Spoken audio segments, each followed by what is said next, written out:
जमीन पर कोई अगर आकर कब्जा कर लिया, फर्जी कागज दिखा रहा है या जो भी कर रहा है, बस एक उपाय आपको करना है, होश ठिकाना जो है उसका लग जाएगा। ऐसी गलती दोबारा करने का सोचेगा भी नहीं। एक प्रक्रिया के तहत अगर आप कार्रवाई अगर उसके ऊपर करेंगे तो भविष्य में इसके बाद वो दोबारा ऐसी गलती नहीं करेगा। आखिर क्या करना है आपको? देखें, अगर कोई भी जमीन है, जमीन पर कौन आकर कब्जा करता है, उसको लगता है कि हम कब्जा कर लेंगे, मेरा कुछ नहीं बिगाड़ पाएगा। लेकिन वो ऐसी गलती जो है भूल कर भी अब नहीं करेगा अगर आप ये एक उपाय कर देंगे तो, यानी वो बच नहीं सकता है। जमीन है, जमीन का फर्जी कागजात बना लिया, फर्जी कागजात को दिखा रहा है, फर्जी कागजात के आधार पर दावा पेश कर रहा है और जमीन पर जाकर कब्जा कर रहा है, और उसको लगता है कि जिससे हम लड़ाई लड़ रहे हैं वो कमजोर है। तो एक बात उसको समझ में आ जाएगा, अगर बस आपको क्या करना है, एक उपाय करना है। हम बताते हैं, पूरा प्रक्रिया बताते हैं। देखें, अभी का जो समय है ना, अब जो प्रक्रिया है ये अब ऑनलाइन का प्रक्रिया है। अब जो आपका एक तरह से डाटा है, जो आपका इंफॉर्मेशन है, वो आप आसानी से देख पाते हैं। अब क्या होता है कि जो समस्या है लोगों का ना, वो धीरे धीरे खत्म होता जा रहा है, यानी जो विवाद है वो खत्म होता जा रहा है। पहले के जमाने वाले एक तरह से ऐसा नहीं था कि जो मेन जहां दस्तावेज है तो दस्तावेज फट गया है ना, दस्तावेज में गलत तरीके से नाम जोड़ा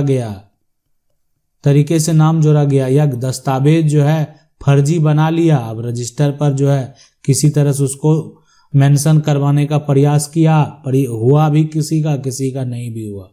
ऑनलाइन में ऐसा नहीं होने वाला है।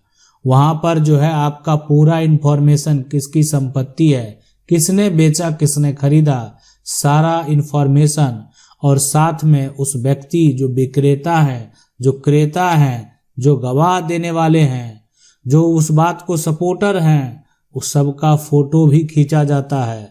फोटो में जो है यानी वो भी सिस्टम पर मौजूद रहता है। तो इसलिए ऑनलाइन जो प्रक्रिया है, धीरे धीरे अगर सारा कुछ जो है, सारा प्रक्रिया अगर ऑनलाइन प्लेटफॉर्म पर आ जाए तो ये भ्रष्टाचार जो है, जो कि अगर किसी प्रकार का फर्जीवाड़ा है, वो कम हो जाएगा, नहीं होगा। फर्जी कागजात बनाने वाले का धीरे धीरे खेल खत्म होने वाला है। फिर भी लोग हैं जो धोखाधड़ी करने वाले हैं, जो जालसाजी करने वाले हैं, अगर वो करेंगे तो वो कानून से नहीं बचने वाले हैं। अब आपको करना क्या है, क्या प्रक्रिया आपको अपनाना है, कैसे आपको उस व्यक्ति के ऊपर जो आपकी जमीन को कब्जा कर लिया उसके ऊपर कार्रवाई करनी है, आप जरूर जान लीजिए।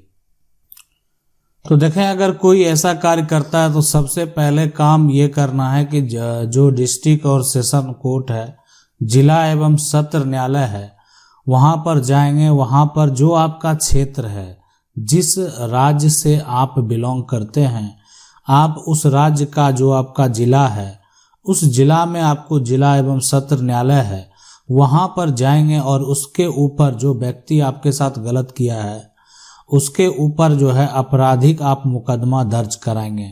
और आपराधिक जो मुकदमा आप उसके ऊपर दर्ज कराएंगे तो उसमें जो आपके साथ ये व्यक्ति क्या किया है, जाली दस्तावेज बना लिया है ना, दस्तावेज यहाँ पर जो तैयार कर लिया है, मतलब आपके साथ विश्वासघात किया है, आपको धोखा दिया है। अगर ऐसा किया है तो आईपीसी की जो धारा यहाँ पर है 420 का मुकदमा उसके ऊपर जरूर दर्ज करा दें। आपराधिक है, अगर वो ऐसा काम किया है और ये साबित होता है तो उसको तो सजा मिलेगा ही। आपके साथ जालसाजी कर लिया ना, आप उस पर विश्वास किए और आपके साथ ये धोखा कर लिया, तो आपके ऊपर ये जो है धारा आईपीसी का जो 420 है वो तो लगना ही चाहिए। अब यहाँ पर जो है, जो आईपीसी की यहाँ पर जो धारा है, ठीक है, अब ये उसके बाद 406 वो भी आप लगवा देंगे। क्यों? अगर मान लेते हैं जो ये भी एक संगीन अपराध है और इस धारा में अगर कोई व्यक्ति फंसेगा तो उसको जेल जाना पड़ेगा। अगर ऐसी गलती करेगा और इस चक्कर में अगर वो फंस गया तो उसको जेल जाना पड़ेगा। इसलिए ये जो दोनों धारा हम बता रहे हैं, ये व्यक्ति अगर कोई ऐसा अपराध करता है आपके साथ जो है, यानी आपको पता है, देखें ये कार्य आप तभी करेंगे जब आपको ये कंफर्म हो जाए, आप एक तरह से उस दस्तावेज को सही तरीके से वेरीफाई करवा लें जो दिखाया जा रहा है आपको, और वो कागजात जो है वो कागजात जाली कागजात है, और साथ में उस जाली कागजात का कहीं ना कहीं से अगर आपको नकल तो नहीं मिलेगा। अगर नकल अगर मिल गया तब तो ओरिजिनल कागजात है, इसलिए कि नकल के लिए जब आप अप्लाई करेंगे तो इसका मतलब है कोई रजिस्टर्ड डॉक्यूमेंट है तभी उसका नकल प्राप्त होगा। अब अनरजिस्टर्ड डॉक्यूमेंट का अगर मान लेते हैं, फिर भी जो उसके पास है उसका एक फोटो कॉपी आपको किसी प्रकार से उपलब्ध हो जाए, ताकि आप भी उसके अपने पास रखें और सबूत के तौर पर पेश करें। कल को मामला कोर्ट में जाएगा और वो अपना जाली दस्तावेज दिखाएगा ही नहीं, बोलेगा मेरे पास ऐसा कोई दस्तावेज जाली नहीं है, वो तो अपना जो है यहाँ मामला को डाइवर्ट कर देगा। तो अगर वो दस्तावेज आप देने में सक्षम रहेंगे और जो कि वो दिखा रहा है, और अगर वो जाली दस्तावेज के आधार पर म्यूटेशन करवा लिया है, तब तो आपको फोटोकॉपी वाला सबूत देने की जरूरत भी नहीं है।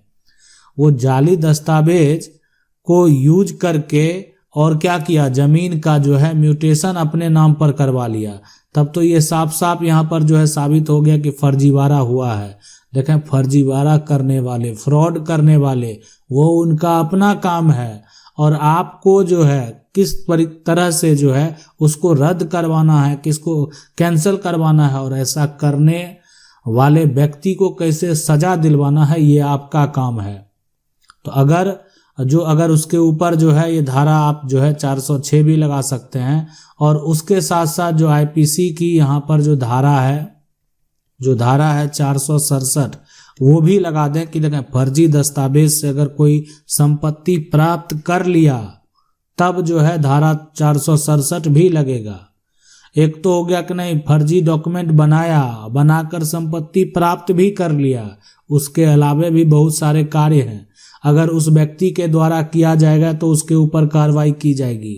यानी कोई भी फर्जीवाड़ा करने वाला, जो धोखाधड़ी करने वाला नहीं बच सकता है।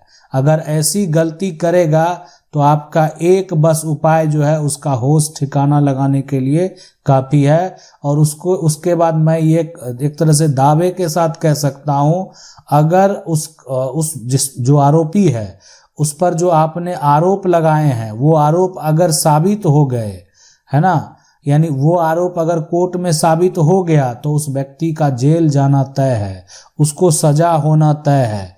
अगर वो धोखाधड़ी किया है, जालसाजी किया है, और जो आप उसके ऊपर आरोप लगाए हैं वो आरोप साबित अगर हो गया तो उसको जेल जाना पड़ेगा, किसी भी हालत में उसको जेल जाना पड़ेगा। तो अगर आपके साथ भी ऐसा कोई किया है तो आप इस प्रकार से उसके ऊपर एक्शन ले सकते हैं। जमीन का मामला है, फर्जी कागजात का मामला है, फर्जी दस्तावेज बनाने का मामला है, अगर आप उसके ऊपर एफआईआर ही दर्ज करवा देंगे तो ये तो ठीक है, आपने एफआईआर दर्ज करवाया, लेकिन जाली दस्तावेज जो तैयार किया है, अब उसके लिए जो कानून में सजा है अब वो जाली दस्तावेज साबित कैसे होगा, कौन प्रूफ करेगा कि ये दस्तावेज जाली है।